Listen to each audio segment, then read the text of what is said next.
Ei, você viu que vai abrir concurso público? Se você é brasileiro ou brasileira, existe uma grande chance de já ter recebido uma mensagem assim de algum familiar seu. Cargos públicos aqui no Brasil são vistos de maneira muito positiva, principalmente por pessoas mais velhas. Afinal, quem não quer que o filho, filha, sobrinho, neto tenha uma estabilidade na vida, tenha um emprego que nunca vai perder, ou que vai ser muito difícil, e que vai ter um salário, uma estabilidade e uma vida relativamente tranquila? Sendo bem sincero, a vida pública nunca me atraiu. A ideia de passar a minha carreira inteira num lugar só não é algo que conversa com as minhas ambições. Eu sou um cara meio caótico. Eu preciso estar mudando o tempo todo e experimentando coisas novas. Não que não dê para experimentar coisas novas dentro de um cargo público, mas é diferente. Só que hoje a gente vai conversar com um cara aqui que tem uma visão oposta à minha, talvez, com relação a isso. Talvez não tão oposta porque a gente concorda em muita coisa, mas ele construiu a carreira dele dentro do Banco do Brasil. O Igor tá lá há mais de 20 anos, entrou lá embaixo como cara do suporte e foi galgando o seu espaço dentro do Banco do Brasil até chegar ao cargo de hoje. Ele é um especialista em tecnologia e ocupa uma posição onde ele atua como se fosse um principal engineer. Uma das coisas muito legais de ter conversado com o Igor é que ele está há muito tempo lá dentro do banco e por ele ter conseguido crescer de lá de baixo até onde ele está hoje, ele teve que conhecer muito do negócio da empresa, além de se especializar na área de tecnologia. Ele vai compartilhar com a gente muito dessa parte da tecnologia do banco, como ela evoluiu e vem evoluindo, o seu ponto de vista de negócio e várias histórias interessantes de carreira.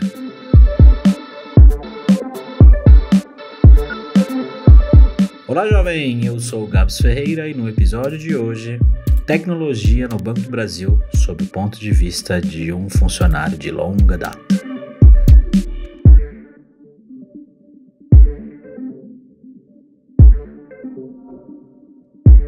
Eu sou de Americana, interior de São Paulo, americanense. Filho de bancário, meu pai é bancário, então eu me mudei muito. Nasci em Americana, mas fui para Resende, Rio de Janeiro, Poços de Caldas, Belo Horizonte, Londrina, no Paraná, depois Santa Bárbara, que é ali colado de Americana, foi quando eu voltei para cursar faculdade ali aí na região, né? E dali só voltei a sair para vir para Brasília, quando fui chamado pelo banco para ir para Brasília. Eu sou um americanense. E você fez faculdade do quê? Sistemas de informação.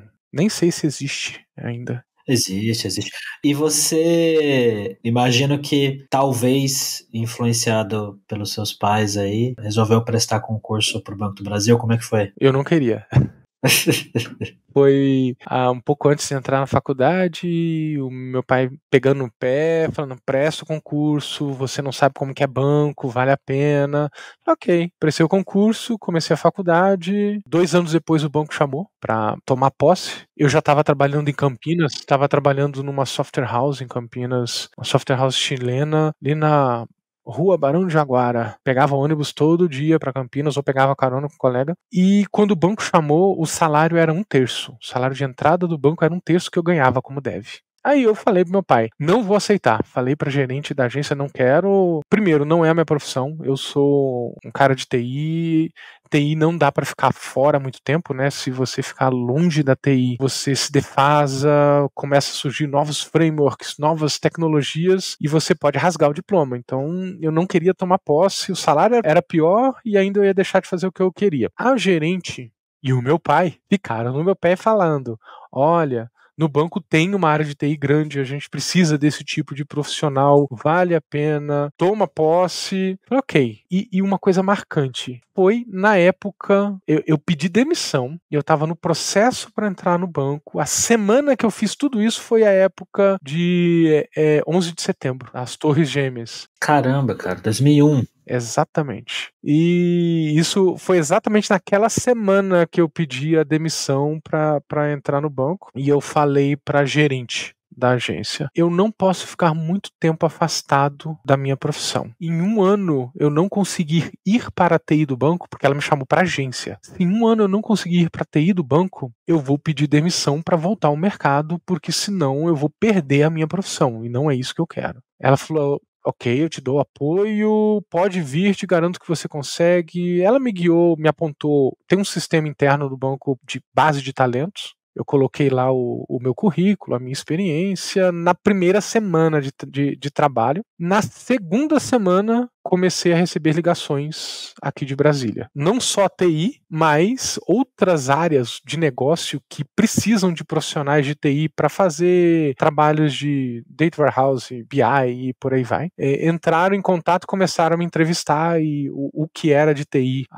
Aplicou uma prova, fiz a prova, fiz entrevista, o pessoal falou, ok, você passou, só que tem que completar 1 ano de agência para poder vir para cá. Era a regra naquela época. Eu fiquei 1 ano de castigo de agência na agência, né? Prestava suporte aos clientes do banco que usavam os aplicativos do banco. Estava fazendo mais ou menos esse trabalho ali na agência, legal, beleza. Deu 1 ano e pouquinho, ia mudar de governo, era a entrada do governo Lula, né, 2002 para 2003, um negócio assim. Final de 2002, eu estava completando 1 ano, a gerente do time aqui na TI, que tinha conseguido, feito a seleção e me selecionado, ela falou, você precisa vir antes que vire o governo, porque depois que virou governo, aí para balanço, tem redesenho de estratégia, suspende tudo, todo tipo de investimento. Eu desembarquei, peguei o avião aí, ali em Viracopos, dia 26 de dezembro, 10 horas da manhã, desembarquei aqui 11 e pouquinho da manhã no dia 26 de dezembro de 2002. Levei tudo que eu tinha, era uma mochila, e tudo que eu tinha estava numa mochila. Era a época ainda do computador desktop, eu não tinha grana para comprar notebook. Deixei o meu desktop na casa dos meus pais, depois eles trouxeram de carro para mim,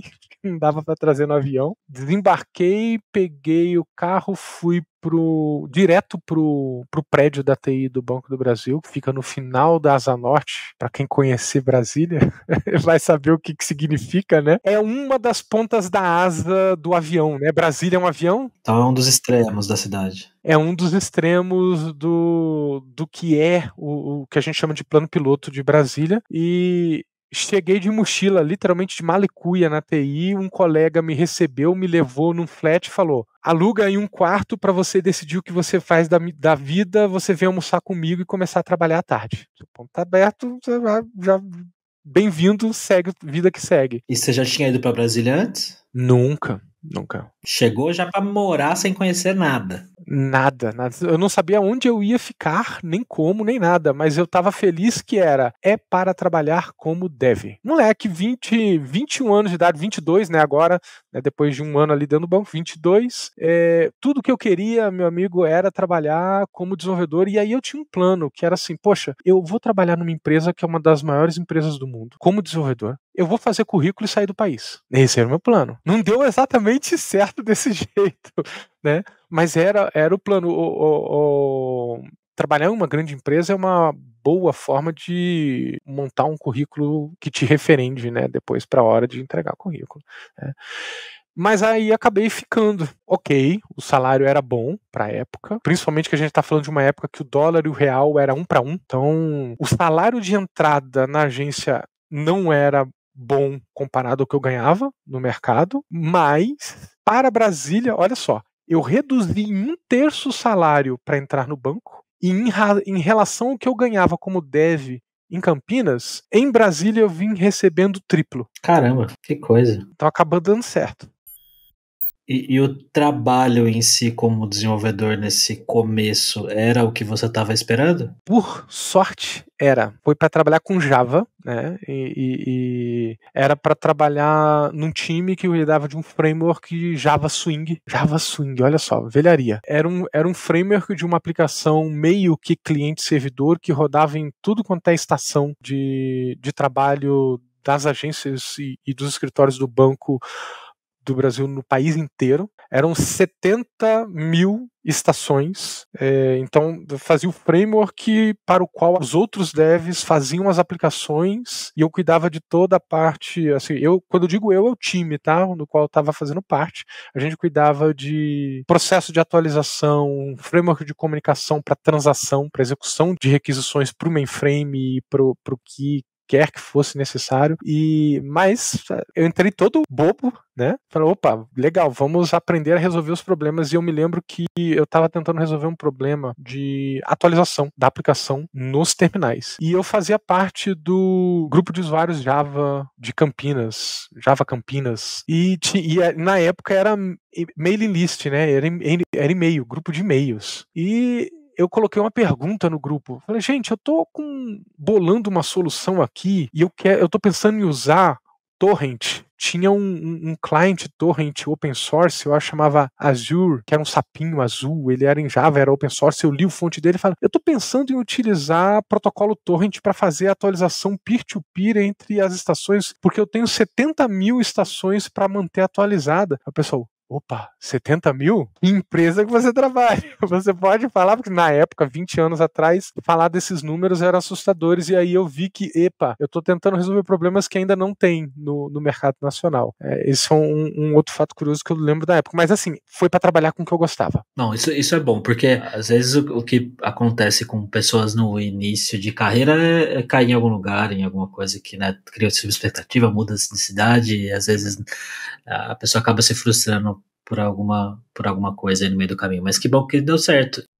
E assim, você comentou que o seu plano era, então, fazer uma carreira aí dentro, né, pegar experiência e tal, e se mudar do país. Mas isso não aconteceu, né? Estamos aqui em 2024 e você está aí há pouco mais de 22 anos dentro do banco. E, cara, o que foi que aconteceu aí que fez você mudar de ideia ou que você foi deixando esse plano de lado? Uma das coisas, comecei a constituir família. Isso traz um pouco de busca por uma certa estabilidade. E eu queria conseguir focar no desenvolvimento da minha carreira sem ter outras preocupações, para eu conseguir também reservar um tempo para dar atenção para a família. Então, casei, tive filho. O meu filho mais velho, ele nasceu em 2004. Então, ele vai fazer 20 anos esse ano. Olha só que coisa. Terror. E isso tudo vai te tornando um pouco menos agressivo para essas questões de carreira. Eu namorava, minha namorada era de americana, e quando eu vinha, aquele negócio de namoro à distância, eu separo a casa. Casei. Então ela veio, e aí 2 anos depois veio o primeiro filho, e eu fui descobrindo que dentro do banco eu tinha um mundo para explorar. E eu fui me alimentando desse mundo. Isso vai te distraindo. Por sorte, eu fui navegando sempre por tecnologias e soluções que me mantinham feliz trabalhando com aquilo, e isso foi me fazendo ficar. Foi gerando uma certa progressão de carreira também com o tempo. Você vai progredindo, opa, pleno, sênior, aí depois o tal a gente chama de gerente de equipe de desenvolvimento, né, aqui internamente, ou seja, é o líder de time de desenvolvimento, vai dando essa progressão, e eu fui ficando meio orgânico. Sim. Muitas pessoas, e eu não me excluo disso, veem talvez a carreira dentro de setor público como... Bom, tem a questão da estabilidade, né, de você ter uma carreira e uma vida mais estável quando a gente fala de empregabilidade, mas às vezes eu vejo pessoas reclamando de tipo, não dá para crescer tanto quanto em empresa da iniciativa privada, né, não é a mesma coisa. Então, conta para mim, cara, como que você cresce dentro do Banco do Brasil? Existe um plano de carreira certinho, ou cargos pré-definidos que, de acordo com a sua performance, você vai ser promovido àquele cargo? É de tempo em tempo? Como que funciona isso aí dentro? Tem uma dinâmica parecida com o que é de empresa privada. Então, se você pegar outros grandes bancos, vai ter um processo parecido, que é exatamente por performance e resultado, e aí você vai tendo a progressão. Tem processos de seleção interno, o que você entrega de resultado semestre a semestre, as avaliações são semestrais, o que você entrega de resultado a cada semestre vai gerando as pontuações, o impacto que você causa nos projetos. Isso é extra o formal, porque isso dá a repercussão. Poxa, o Gabs entregou aqui, ele foi o líder do projeto que mudou a história dessa solução aqui no banco. Isso projeta o seu nome, isso conta em processos de seleção. Tá? Então tem um quê da tal da meritocracia, né? Eu falo da tal meritocracia porque ela tem o lado falacioso, né, da meritocracia, que assim, depende de onde você está e em momento, em posição. Tá? Tem lugar que você pode cair num time que é muito mais difícil de você ascender profissionalmente do que num outro time. E às vezes está fora do seu controle. Se você entrou num time que é um time que está cuidando de um produto que não é a joia da coroa do momento, não é a bola da vez, naturalmente você tem muito menos chance de se projetar profissionalmente, porque os investimentos pesados da empresa não estão ali. Se você deu a sorte de também tá ali como júnior, mas caiu na bola da vez que está recebendo muito investimento, aí bota a sua meritocracia para funcionar, entrega resultados, se destaca ali, que aí você vai ter chance de progredir. Então, eu tive um misto disso. Né? No começo da carreira, por exemplo, teve um ponto que eu parei um pouco, fiquei estagnado, estava sentindo estagnado, e eu fui atrás do meu gerente para entender e receber mentoria. Olha, eu estou mexendo com essa aplicação em Java Swing e eu percebi que ela não é mais a joia da coroa. E eu tô preso nela e tô ficando para trás. Eu quero mudar de área, eu quero mudar de assunto, eu quero mudar de tecnologia. A gente que é técnico, a gente bota a culpa só na tecnologia, né? Não é sempre que é a tecnologia. Você pode estar mexendo com uma tecnologia legal, mas como eu falei, aquele assunto pro business da empresa não é importante agora. Por mais que seja com uma tecnologia legal. E no meu caso era um misto dos dois. A tecnologia, que era o Java Client, estava em declínio no mercado, e para o business do banco aquilo não era mais a joia da coroa, e isso me gerou uma paralisia na progressão de carreira, sabe? Eu estava com o pleno, aí eu já estava com o pleno há 5 anos, e eu fiquei incomodado, falei, poxa, não tá legal. Fiz uma forcinha e assumi mais responsabilidades. Além da aplicação me dá web, eu quero trabalhar com soluções web também. E aí eu comecei a investir nisso e ver progresso na carreira. Porque eu fui trabalhar com outros assuntos, eram outras soluções, e aí veio a progressão de carreira. Você, dentro do banco, e imagino que de forma muito semelhante no mercado, você precisa fazer uma leitura mista de não só tecnologia, mas projetos importantes. Se você consegue atuar em projetos importantes que são desafiadores e que entregam resultado, e você consegue ser um ator que está contribuindo ali para o time para que aquele resultado saia, os processos de seleção e ascensão aqui dentro do banco, eles olham muito para isso e vão te projetando. Então isso acontece muito. Você, aí dentro, já passou por vários cargos diferentes, né? Olhando o seu LinkedIn aqui, você foi desenvolvedor, aí depois desenvolvedor sênior, aí aqui em 2011, aparentemente foi quando você deixou de ser o cara do código e começou a ser mais gerente, foi isso mesmo? Esse cargo aqui de Software Engineering Manager? Exatamente. E como que foi essa mudança para você? Eu comecei a me preparar para isso antes, porque era um dilema, e você conversando com outros sêniores, isso é um dos assuntos da mesa, né? Fala, e aí, vale a pena continuar como sênior, ou vira gerente? Na época não existia esse tal do staff engineer, que aqui a gente chama de especialista, não existia. Então naquela época, assim, a carreira técnica era o sênior, acabou. E aí eu falei, vou trabalhar nas habilidades de liderança. E aí eu comecei a trabalhar comunicação e liderar projeto, tecnicamente. Isso foi ali 2009, 2010. 2010, como sênior, eu fui tecnicamente o responsável por um projeto muito grande no banco, que mudou a forma como as agências funcionam, do banco todo. Era um projeto em Java, Web, com JSF e SPA e por aí vai. E acabei nele exercendo não só a parte técnica, mas a influência e a liderança de um monte de desenvolvedores. Só que era uma influência quer dizer, era uma liderança por influência. Isso foi me projetando e habilitando e me dando segurança para ser gerente. Esse projeto foi implantado, o primeiro estágio final de 2010, foi quando a liderança do banco falou, ok, você, na nossa avaliação, você está pronto para ser gerente de um time. E aí foi esse o primeiro passo. Legal. E aí você assumiu um time, vários times? Um time. E foi o time no qual eu era o sênior. Isso é uma coisa da cultura aqui do BB. Você geralmente é promovido para liderar uma área na qual você fazia parte. Porque aí você aproveita um pouco do seu conhecimento técnico e aí eles podem investir em trabalhar os outros aspectos que você vai ter que trabalhar nesse novo cargo. Tá? O conhecimento da área é preservado. Depois que você é experiente ali, você pode ir navegando para outras áreas naquele mesmo nível. Então, eu virei o gerente do time que eu era membro. Então, o meu gerente, como gerente experiente, ele é passado para gerenciar outro time. Então, geralmente, aqui no BB faz-se isso. Se um sênior seu é promovido, significa que você vai ir para outra equipe para ceder o seu espaço para ele. Eu acho que até faz sentido, né? Porque você já conhece o time, já conhece as pessoas, e acho que é mais fácil liderar quando você já tem uma certa relação com a galera, né? Principalmente sendo sua primeira experiência como gerente. Exatamente. E aí deu certo, acabou dando certo. Um ano depois, eu fui promovido ao gerente de gerentes. Aí sim tinha 4 times. E aí você foi subindo ainda mais na gerência aqui, né? Você foi pra...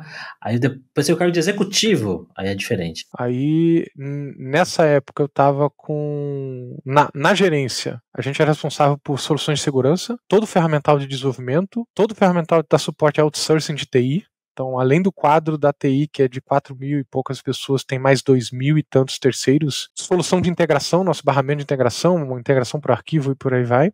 Era um total de 180 pessoas. Era time pra caramba. Então, são outras habilidades que você tem que trabalhar. Você começa a falar mais de dinheiro, então você fala de software, fala de arquitetura, mas sempre sob o impacto financeiro. Então, isso muda. Isso é um primeiro choque. Eu imagino que envolva mais politicagem também, mais negociação, mais... Negociação. Para quem é técnico, eu falava exatamente isso. Eu odeio política, mas a política é a arte de alinhar interesses conflitantes. E é exatamente isso que é mandatório para quem chega nessa posição. Aqui no Banco do Brasil a gente chama de executivo, né, de TI. Então a gente, no banco, essa posição, ela é habilitadora para ser estatutário. Não sei se você sabe a diferença quando se vira um estatutário. Você é demitido da empresa. Olha só que coisa curiosa. No Banco do Brasil a gente é CLT, né? É concurso e tudo mais, mas como é empresa de economia mista, eu tenho carteira de trabalho assinada pelo banco, pela CLT. Eu não é um regime de concurso público, funcionário público. São regimes diferentes. Mas quando você vira estatutário de uma empresa, você não é mais funcionário da empresa, você é a empresa. E você responde com os seus bens por qualquer coisa que ocorra na empresa. Isso é um estatutário. É como se fosse sócio. Isso. Né? Como se fizesse parte da diretoria, vamos dizer assim, né? Quando você está numa... acho que quando você está numa empresa normal, entre aspas, né? É quando você pega um cargo de diretor e tem uma porcentagem da empresa. Isso. No BB, você, depois do executivo, quando você está como executivo, você se habilita para ser diretor, só não ganha um percentual da empresa. Seria bom, né? Seria bom ter o percentual da porra. Seria. Tem um modelo de remuneração específico para estatutários. No Brasil, inclusive, tem modelos para isso. Paga-se em share, né? Em ações de empresa, parte dos rendimentos. Não sei exatamente no detalhe como que é o do banco, por exemplo. Mas as empresas privadas é muito mais agressivo, naturalmente, porque quer queira, quer não, o Banco do Brasil, como uma empresa de economia mista, tem toda também aquela questão de a coisa pública e tudo mais, e não ter o abuso de salários e tudo mais. Então, se você comparar o salário de cargos de direção do Banco do Brasil com de bancos privados, é uma judiação, é uma diferença absurda. Antes da gente continuar, um recado rápido dos nossos maravilhosos patrocinadores, a Husky. A Husky é uma plataforma para quem precisa mandar ou receber dinheiro de fora do país. Ela tem sido a escolha principal de profissionais de tecnologia e desenvolvedores que trabalham para empresas na gringa. Para receber a sua grana lá de fora, basta abrir uma conta na Husky, um processo que é 100% online e gratuito. E depois disso, a taxa deles em cima de cada pagamento que você receber é de 1%. Mas calma lá, que se você usar o link que está aqui na descrição, você vai pagar a taxa 0 na primeira transferência e vai ganhar mais 3 transferências pagando a metade desse preço. Ou seja, a sua taxa vai de 1% para 0. Olha só que legal. E se você indicar amigos para Husky, você ainda vai ganhar mais taxa zero e mais 3 taxas pela metade para cada pessoa que entrar. E olha só, eu recebo pela Husky já faz um bom tempo, trabalhando na Meteor. O meu salário sempre vem pela Husky. O serviço deles realmente é muito bom, tá? Eu não tô falando bem deles aqui só porque eles estão patrocinando o podcast. Eu gosto muito do serviço e das pessoas que trabalham lá. Então, se você trabalha para gringa, recebe seu salário e não é pela Husky, aproveita o link que tá aqui, eu tenho certeza que a taxa vai ser muito boa. Você vai estar, além de fortalecendo o trabalho deles, também o meu. E agora, bora de volta pro episódio. E cara, o que é que você faz hoje, né? Qual é o seu trabalho hoje? Porque hoje você não tá mais nesse cargo de executivo, você tá num cargo diferente. Conta pra mim. Que bicho sou eu, né? É um executivo técnico. Então, há 3 anos e meio, nós começamos a implementar uma carreira em Y, depois do cargo de sênior. Então nós criamos mais 3 steps, nós chamamos aqui de especialista 3, 2 e 1. Seria o equivalente a o 3 é como se fosse um staff engineer, o 2 é como se fosse um principal engineer, e o 1, eu coloco ali no LinkedIn um senior principal engineer, mas no que eu tenho lido de job description e do que eu faço, tá muito parecido com distinguished engineer, mas eu acho muito marrento falar que eu sou distinguished engineer. Realmente é um nome, né? Pomposo demais, né? Tem muito... Então, poxa, não. Mas por quê? Parece com. Quando você lê nos job descriptions de um distinguished engineer, é um líder de pensamento, né? O tal do thought leader da empresa para aquela área. Então, eu faço muito isso, tá? Navego entre todas as áreas e equipes de TI e de negócio, trazendo uma agenda técnica, esclarecendo pontos técnicos, influenciando aspectos de negócio ou de estratégia sob uma ótica técnica. Coloco a mão no código, raramente. Se de repente eu preciso demonstrar alguma coisa, se de repente eu preciso de algo, né? Tenho algumas facilidades para isso, digamos assim, pelo papel e pelo cargo eu tenho superpoderes, eu consigo abrir portas para mim mesmo, mas é muito um papel de influenciador. E eu brinco que eu tenho um superpoder específico que é o poder de ser ignorado. Como assim? Como assim? Porque quando você é chefe, você não é ignorado. Porque se você é chefe e fala alguma coisa, o pessoal olha e fala, pô, o Gabs falou, é bom a gente fazer, né? Pô, tá aqui, Gabs, eu mostrei, tá feito. Então todo mundo presta atenção no que o chefe tá falando, porque ele te avalia, ele faz o seu performance review e tudo mais, né? No papel que eu estou, eu não tenho liderados. Se eu falar besteira, as pessoas podem me ignorar. Então, quando a gente é um executivo ou gerente e você está conversando com o time para convencer o time de algo, você vai para casa no fim do dia com aquela pontinha de dúvida. Será que eles aceitaram o que eu falei porque eu tô certo ou porque eu sou chefe? E no papel que eu tô, tem uma boa chance do time me ignorar, porque eu não vou avaliar as pessoas. Isso passa mais segurança. E não necessariamente você ser ignorado é ruim, né? Porque muitas vezes a galera só precisa realmente de uma consultoria, de uma opinião de alguém que tá de fora e que vai falar, olha, isso aqui eu acho que não é legal. A galera resolve pelo caminho mesmo assim, é porque de alguma maneira eles acharam lá que, né, é o que você falou, se fosse o chefe falando isso aqui é ruim, eles iam fazer o outro lado independente, né? Legal. É característica do papel. Muita gente tem receio de ir para esse papel, principalmente numa empresa classicamente gerencial como o banco, o pessoal tem medo de perder poder.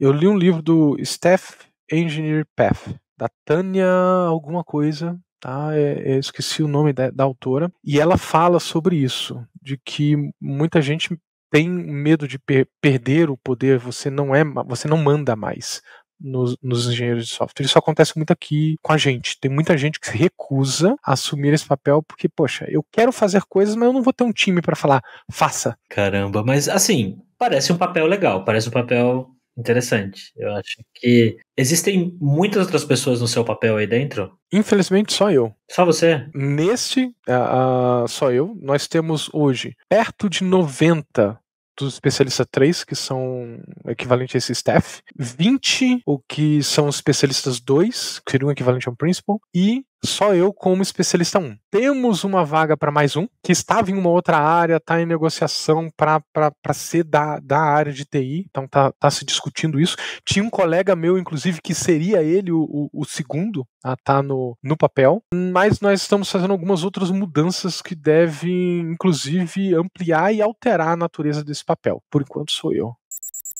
Quando você entrou aí no banco, você teve que trabalhar na agência, né? E não existia essa possibilidade de você começar, né, prestar o concurso e trabalhar direto com tecnologia. Parece que recentemente isso mudou um pouco porque o banco está repensando a maneira em como contrata e retém talentos, né? O que mudou aí, cara? Primeiro, uma necessidade de crescer a quantidade de profissionais de TI numa velocidade maior. Nós estávamos em 2021 com 3.700 profissionais de TI, com uma grande quantidade de vagas, e vínhamos fazendo seleção interna, exatamente pegando o pessoal que está em agência e tudo mais, mas não dava para atender o volume que nós queríamos em termos de ampliação, né, de quadro, e tínhamos um horizonte de pessoas para aposentar, e temos ainda, né, daqui para o fim dessa década deve aposentar ou tornar-se elegíveis para pedir aposentadoria 2.000 pessoas na TI. E a gente precisa trazer pessoas antes para aprender, para dar esse conforto de saída. E em 2022 nós modelamos um concurso específico, foi para 500 pessoas, se eu não me engano, e nós chamamos. Era vaga somente para Brasília, nós fizemos um onboarding de 300 e alguma coisa, 370, 360. Tem uma perda de pessoas, por exemplo, teve uma quantidade razoável de pessoas que não quis vir para Brasília, passou no concurso, foi chamado, não, mas eu não quero me mudar para Brasília. Nesse concurso, o pessoal entrou em 2022, isso abriu o apetite para o banco para, num programa de investimento que está sendo feito a gente chama de aceleração digital, a aceleração do processo de transformação digital do banco, abriu outro concurso que foi executado no início de 2023 para 2.000 vagas, mais 1.000 de cadastro de reserva. No ano passado fizemos um onboarding de 750, se não me engano, profissionais. Esse ano está planejado quase 1.000 desses serem chamados também. É bastante gente entrando, né, de uma só vez, porque nós vimos que deu certo e a pessoa entra num cargo que, infelizmente, usamos nomenclaturas estranhas, né? Você viu falando aqui, especialista, o analista nosso, por exemplo, chama-se assessor, é um nome genérico, né, do banco. O júnior é assessor 3, o pleno é assessor 2, o sênior é assessor 1,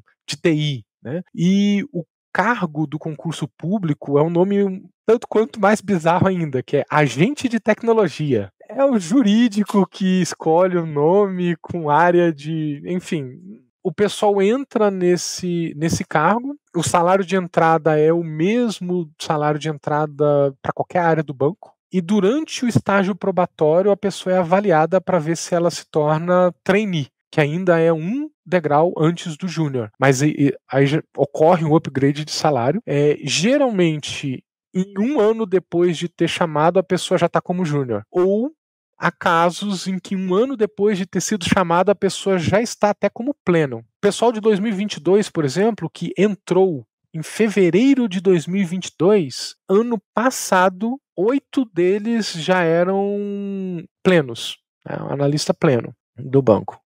É possível, dependendo daquela questão da meritocracia, né? Dependendo de sua performance, o time, a solução que você trabalha, os desafios que aparecem e como que você ajuda, é possível você ir subindo um degrau por ano. Eu dei uma pesquisada rápida aqui de salário de entrada, 3.622, é mais ou menos isso mesmo? Acho que é o salário de entrada do banco. 3.600 e alguma coisa, mais os benefícios, tem vale isso e aquilo, dá, acho que é R$1.200 de vale alimentação, mais algumas outras coisinhas, mais PLR e por aí vai.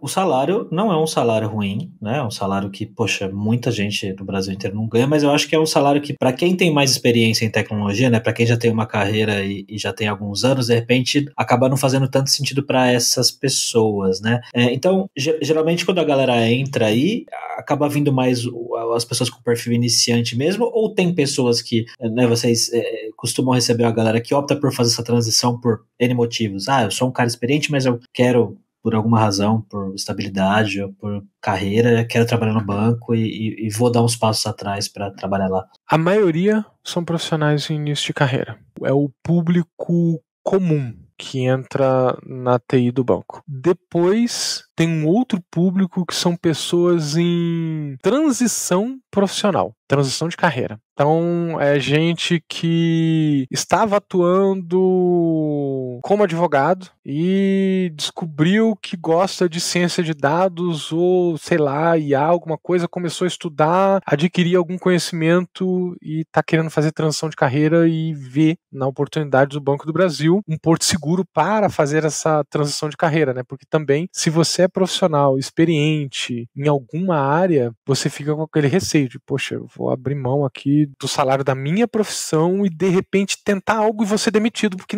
a empresa que está me recebendo não vai ter a paciência para investir e esperar que eu progrida. Então, esses são os maiores públicos. Muitos dos que vêm experientes são os que já conhecem o banco, o ATI do banco por dentro e sabem o que tem de oportunidade de progresso de carreira. Então, tem, por exemplo, ex-funcionários que trabalhava na TI do Banco do Brasil, pediu demissão porque saiu do país, por exemplo. Tem colegas que sai do país e tá voltando pro Brasil. Teve um agora que entrou nesse concurso e tomou posse no fim do ano. Morou um tempo no Canadá, pediu demissão, foi pro Canadá, morou alguns anos lá e aí voltou pro Brasil e prestou o concurso e entrou. Ou pessoas que trabalhavam ou trabalham, inclusive, por empresas de outsourcing, né? Prestadores de serviço de TI, de desenvolvimento de TI. Nós temos mais de meia dúzia de empresas de outsourcing dessas grandes de mercado que tem profissionais aqui. Aí é quando vem os profissionais mais experientes. Geralmente é quem tem informação interna do tipo, então tem essas possibilidades aqui no Banco do Brasil. E aí ela compra. Claro, como você falou, o salário de entrada exige que a pessoa planeje isso bem. Então, geralmente, a pessoa fala, eu vou formar aqui um colchão para suportar um período em que eu vou receber muito menos do que eu estou recebendo hoje e eu vou demorar 2 anos para recuperar a renda. 2, dependendo, 3. É possível a pessoa entrar no banco e em 3 anos estar como sênior? Se ela for sênior? Sim, é possível, tá? Não é certo, que entra aquela questão, é a meritocracia e você cair no lugar certo. É um tiquinho de sorte, né? Que a sorte é estar no projeto certo, conhecer as pessoas certas, de repente ter alguém que vai te dar mais oportunidade, que vai te dar mais visibilidade, é um fator que às vezes pode ser um pouco aleatório, né? Exato. Então, e aí às vezes a pessoa, quando ela já conhece como é o banco por dentro, já conhece pessoas, e quem está aqui dentro já conhece aquela pessoa, aí inclusive tem a briga por talentos. A briga interna. Opa, esse aqui eu conheço, eu quero, né? E aí rola essa briga. E, cara, uma coisa que você tinha comentado comigo o dia que a gente conversou é que, além dessa mudança, né, do banco para conseguir contratar e reter mais profissionais de tecnologia, existe um movimento de mudança de mentalidade do banco com relação a se relacionar com comunidade de tecnologia e abrir um pouco mais, começar a conversar um pouco mais, deixar de ser só de falar só consigo mesmo, né? Só com a comunidade do banco, com as pessoas do banco, com quem já conhece o banco e se abrir mais.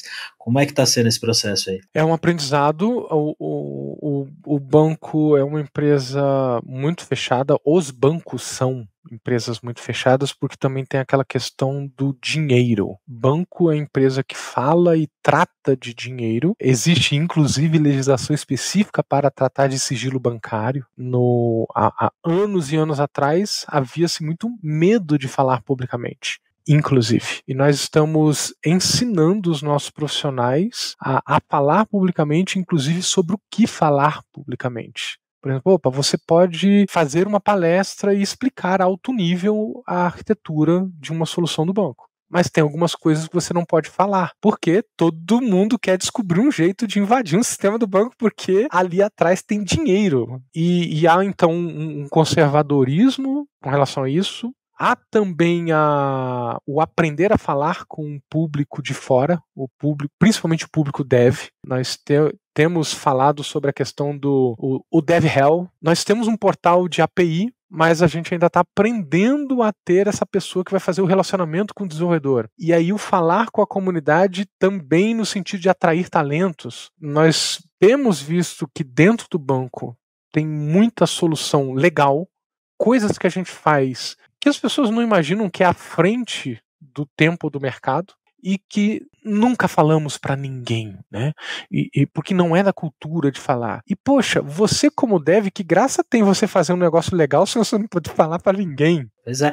E para o banco é bom também para poxa, mostrar que às vezes a imagem que a pessoa cria de que bancões são atrasados tecnologicamente e que usam, né, não tão software legado e coisa que, cara, assim, pelo que eu conheço do Banco do Brasil, das pessoas que eu já conversei, eu sei que tá bem longe disso, né? Óbvio que tem um monte de coisa legada, tem software antigo, tem muita coisa que às vezes não dá pra mexer, mas tem muita coisa foda também, né? Sim, e falar abertamente sobre ajuda a dar essa transparência e atrair o pessoal, né, para você ter uma ideia. Poxa, nós implementamos uma solução nas agências em SPA, que foi esse projeto que eu citei para você que liderei, parecido com micro front-end na época do Firefox 2, 2010.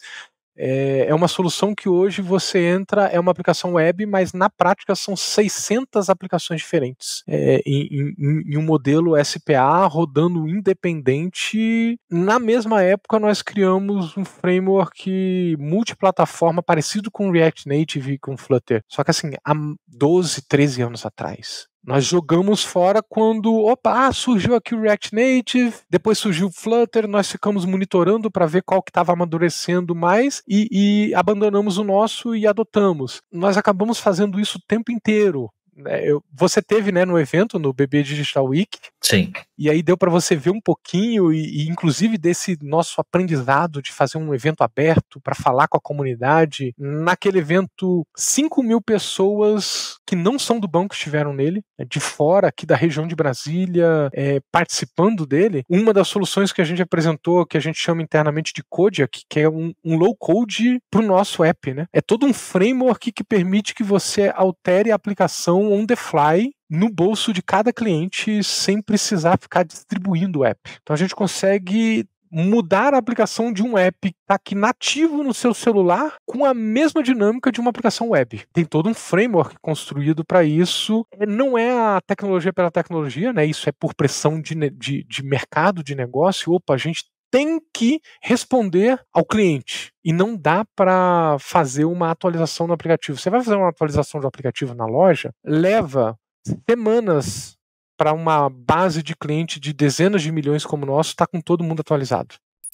Eu acho que, às vezes, quando a gente olha de fora, e é o que você falou, as pessoas técnicas, principalmente, elas querem saber só do framework, da tecnologia, da atualização, e o que quero usar o mais novo, e quando a gente fala de uma instituição como o Banco do Brasil, cara, é uma quantidade de volume de transação, de pessoas usando, de impacto direto e que mexe com uma coisa tão sensível que é grana, que tudo que é feito aí dentro tem que ser feito com muito cuidado, toda decisão tem que ser tomada, tem que ser muito pensada antes de ser feita, né? Existe esse cuidado, exatamente, o aspecto financeiro pega muito. Nós fizemos a experiência de, por exemplo, implementar o Pix na nossa nuvem privada. E ele foi implementado na nuvem privada em COBOL, porque o seguro morreu de velho. Então ele está nos dois, tanto no mainframe e na nuvem. Durante muitos meses, a implementação na nuvem é em Node.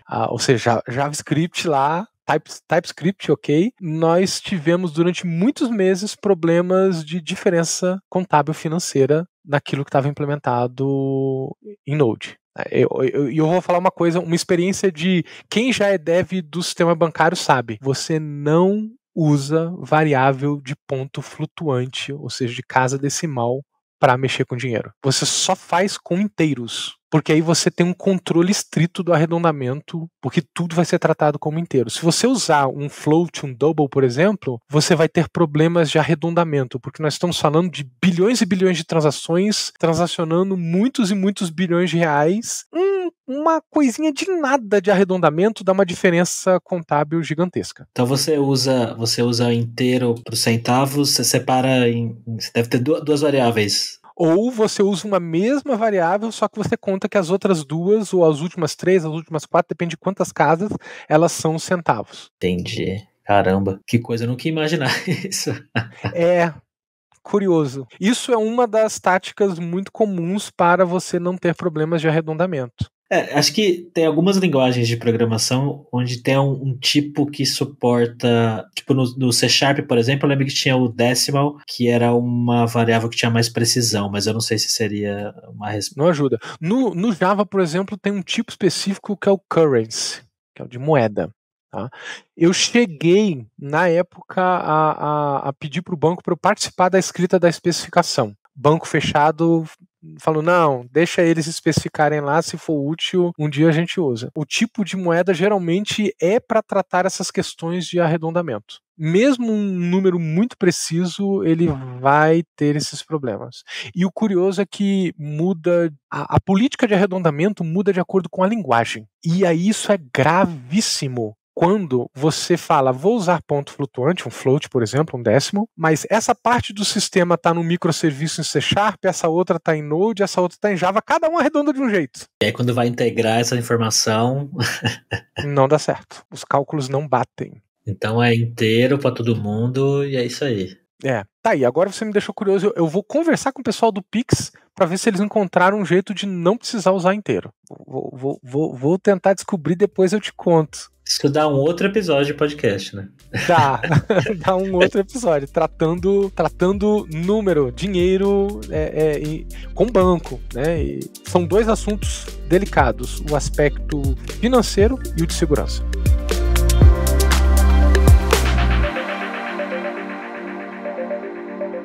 Eu gostaria de agradecer ao Igor pelo tempo dele, por essa conversa aqui, foi muito, muito bacana mesmo. Eu falei lá no começo que esse negócio de cargo público e concurso não é pra mim, mas óbvio que eu sei que esse é o tipo de coisa que varia muito de pessoa pra pessoa e que no fim das contas estabilidade é o tipo de coisa que quase todos nós queremos de uma forma ou de outra, né? Eu acho muito bacana a história de um cara como o Igor que, mais uma vez, cresceu dentro do banco em mais de 20 anos aí e todo o conhecimento que ele conseguiu acumular durante todos esses anos para chegar onde chegou. Eu também acho muito interessante os esforços que o banco tem feito para se tornar mais moderno e para se atualizar perante novas tecnologias, metodologias e até o mercado como um todo, né? Afinal, não foram só ferramentas e frameworks que evoluíram com o longo dos anos, os profissionais e a mentalidade deles também. E para isso, uma instituição como o Banco do Brasil, que tem muita gente, que está contratando o tempo todo, que precisa muito de mão de obra, tem que se modernizar, tem que pensar diferente. E eu gostei bastante de ouvir essa perspectiva do Igor. Eu vou deixar o link das redes sociais dele aqui na descrição, assim como outros links do Banco do Brasil, para você que quiser saber mais sobre a vida e a carreira lá dentro da empresa. E eu queria encerrar esse episódio dizendo que para você que está ouvindo ele na semana que ele saiu, a partir de semana que vem, dia 10 de setembro de 2024, eu vou estar numa viagem maluca para Lituânia. Eu já comentei isso aqui no episódio anterior, né? Fui convidado pelo governo da Lituânia para passar uma semana lá conhecendo a área de tecnologia deles. Então, se tem curiosidade de saber o que vai acontecer, o que eu vou fazer, o que eu vou ver por lá, não deixa de me seguir no Instagram, principalmente. E lá no Blue Sky, estou presente no Blue Sky também agora, vou deixar o link aí na descrição, tá? Tanto o link do Instagram, quanto do Blue Sky, quanto das outras redes estarão na descrição do episódio. Jovem, você que ouviu até aqui, você é foda demais, tá? Muito obrigado pela sua audiência, muito obrigado por ouvir, por compartilhar, por estar aqui comigo e eu te vejo em breve, jovem. Tchau!